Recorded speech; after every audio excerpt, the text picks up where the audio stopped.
Ano ga are?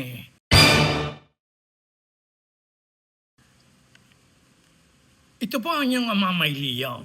Patuloy tayo sa ano ga are.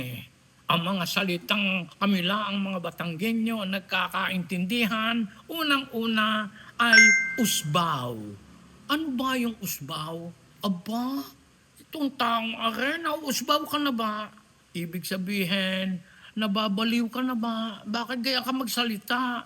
Kung ano-ano pinagsasabi mo, aba, ikaw ba'y usbaw? Oh, yan.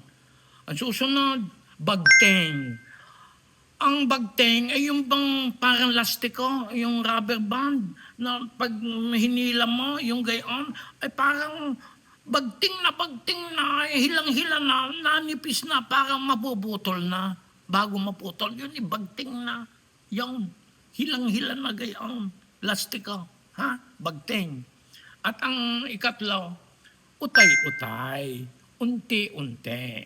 Oh, ay siya, tayo na, pangpaalaman na tayo at utay-utay na tayo. Mag-utay-utay na tayo sa pag-alis. Unti-unti na tayong aalisin. Oh, yun, ang utay-utay. Ha? Utay-utay. Okay? So, usbaw, bagteng, utay-utay.